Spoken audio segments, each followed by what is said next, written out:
Hey everyone, Reid Henrichs, Valor. And what we're going to talk about in this video today is we're going to talk about an oldie but a goodie. We are going to talk about the vintage, the reliable, the ever-present and ever-relevant 1911 pistol. Let's go ahead and get started.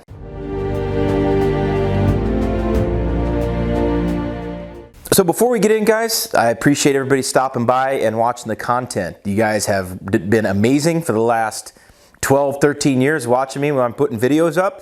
Those of you that are here for the first time, welcome. No nonsense information. There's no fluff. There's no fancy dancy stuff. We just stick to the meat and the potatoes of the issues at hand and be able to articulate and justify the information that I'm going to give you guys. If you would, subscribe to the channel if you're going to watch my stuff, and I appreciate that you are. Hit the subscribe button and turn on your notifications, because I try to put out one, maybe 2 videos a week. Although lately I've been doing 3. I've been feeling a little saucy. So you go ahead and do that. Now, let me introduce everybody out there to a member of my family that has been here since the 1940s. This is an original 1911 pistol. Now, this is my grandfather's, who I've named after, and he served in the United States Navy in World War II and also Korea. He fought in the Pacific and was involved in the landings in Okinawa as well as many other places in the Pacific, but that was the biggest one he took part in. You know, Okinawa was the largest amphibious landing in history, even more than D-Day was in Normandy. And he later stayed in the Navy after World War II in the reserves, and then he ended up going in Korea and was a part of the landings at Incheon. So he was part of landings in Okinawa and Incheon. And he liked his duty weapon, and he took it home. And so the thing is, well, that's the rumor anyway, you know, so what we have here is original 1911. This pistol was made in 1913. I checked the serial number from Colt. And I really wanted to share it with you because this is probably this is my most cherished firearm. I still shoot it. It still holds fist-size group at 25 yards, and it still runs like it's cool. And I think this one, I checked the serial number, made in 1913. So this pistol was in the United States military during World War I, during a lot of the other conflicts in the 20s and 30s, and World War II and Korea. I know that for a fact. And it is model 1911. Of the U.S. Army. So not an A1, but an actual 1911. It's got the small little blade sights right there and a small little U-notch, standard hammer spur, standard safety right here, and all that other stuff. If you guys can see this, you know, this is a classic right here. And it's a really good, you can see the Colt logo. This is old school technology, but it still runs and it still works. 111 years later, this pistol still works, guys. And it's an awesome gun. Okay, so the whole purpose of this video is to just talk about the 1911 as a pistol in general. You know, a lot of times people won't understand how valuable of a pistol that this actually is, and what an amazing shooter that it is, and every bit as relevant today as it was back in 1911. This is a classic pistol that is out there. Now, I like single stack guns. I really do. I think they're comfortable to shoot. I think they're easy to shoot. And this one, of course, is in .45. They make these pistols in 9mm. They make these pistols in a variety of calibers, but the most popular ones are going to be a 9mm and .45. This happens to be a full-size version. This is a 5-inch pistol, although they do make those 4 and 4 1/4 barrels too, and they do get smaller than that. They can get under that, but I would, you know, try to steer you guys more towards those standard carry models like the 4 inches and the 5-inch pistols in these.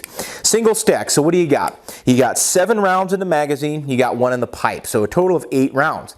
Now, for the longest time, people were fine with that magazine capacity. In fact, it was our standard sidearm in the military from 1911 all the way to 1986.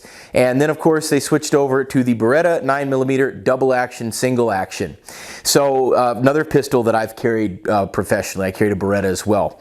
I've carried a 1911 professionally as well. The 1911 is my favorite pistol. Oh, crap, the secret's out. Everybody thought I was a Glock 19 guy, and I am, and that's what I carry most of the time.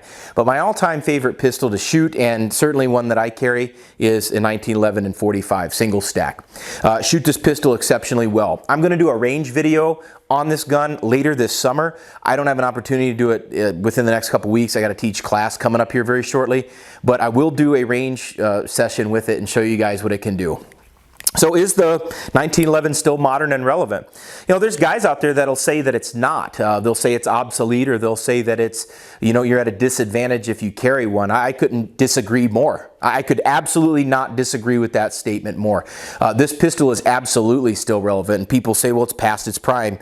No, I would say it's right in its prime. I think if more people understood the weapon itself, they understood the pistol, they understood how to use it, I think it would certainly be one of the top choices. And I think it still is a top choice for a lot of people. The grip size is perfect for most people's hands. I don't have that large of hands. I have about average size hands for a dude, but the thing is that the 1911 pistol fits my hand perfectly. If you see just the amount of grip that I have, it's perfect right there. Plenty of trigger finger on there. Easy to use. It's lined up. You know, if the pistol is lined up with my arm bone the way it's supposed to be as well. This pistol fits my hand perfectly. Single stacks, very good. Well, people will say, well, Reid, you know, the most pistols out there have double that ammunition capacity, or even 3 times that ammo capacity. I don't care what other people are carrying. I don't care what other people, how many rounds it takes them to put a threat down. I know that with 8 rounds that I'm using, that I'm going to hit that son of a bitch every single time. And if you're one of these guys that thinks that you would, you know, be like, oh man, I need like 15 rounds because you never know what scenario you're in. Well, my tactics don't include shooting 15 rounds into somebody and standing still and then, you know, kind of seeing what happens next. Typically, we put people and teach people to shoot well. And not spaz out and panic fire, which is what you see a lot of videos out there today. So the thing is like, you've got enough ammo in that gun. 8 rounds is good, and that's why we also carry a spare magazine, which is nice and lean, nice and thin, right there on our sport side, and that's why we carry that as well. So I want you to consider something. There have been people across the United States and internationally that with a 15-round loadout, with 8 in the gun and a 7 on a reload, that there have been people that have been in exceptionally dangerous situations that have prevailed against multiple attackers. There have been people that have prevailed using the exact same technology that I've got in my hand right now, and they have prevailed against 2, 3, 4 attackers. Why? Because they calm down and they make their shots. People will say that, well, you know, a double stacked 9mm 1911 is going to be better. I don't know. I don't know about that. I don't know if you could convince somebody like Bill Jordan of that. I don't know if you could convince someone like Jeff Cooper of that. I don't know if you could convince Louis Auerbach of something like that. I don't know if you could convince Chuck Taylor of something like that. These are all guys that have used 1911s in interpersonal violence. These are all guys that taught people calm, deliberate, ruthless fire when their lives are in danger, and had successes with students defending themselves for decades. And now all of a sudden we need to double our ammunition capacity and shoot really, really fast because I guess that's an effective technique. No, it's not. Fundamentals are what wins gunfights, and they'll always be what wins guns fight. So I'm going to tell you guys, if you think that a 1911 is obsolete, the only thing that's obsolete is you and your mentality. That's what's obsolete. And I think that when you tell people, oh, your gun isn't good enough, or you tell people, oh man, you need to carry a bazillion rounds. No, you need to shoot better. That's what you need to do. And if you would like to shoot better, I know a guy that can absolutely help you do that. So rather than dogging on people's gear and telling them they're at some disadvantage because of your own insecurity as a human being, I want you to understand that this pistol has been in service a long time. It's reliable, it works, it's accurate, there's nothing that points better. And quite honestly, the manual safety is an easily trainable thing to do. When we come on target, we flip the safety off. Just like an AR-15. That's almost like there's crossover between the two of those things. And the funny thing about it is that they're easy to maintain and they're easy to use. So before we start saying things are obsolete just because we're not on like the 5-year cycle of what's cool, I want you to think about what you're saying when you say 8 rounds of 9mm or 8 rounds of 45 isn't good enough. What in the world are you envisioning in your head, and what in the world is 5 more rounds or 6 more rounds going to do? You know, all the old school guys in LA, all the old school LAPD guys carried 1911s. A lot of them did. Some of them carried 9mm Glocks as well. But a lot of them carried 1911s and still do to this day. And, you know, I can tell you that as a police department, the Los Angeles Police Department has a lot of officer-involved shootings. And I don't ever remember hearing anybody say, geez, I only had 8 rounds of 45.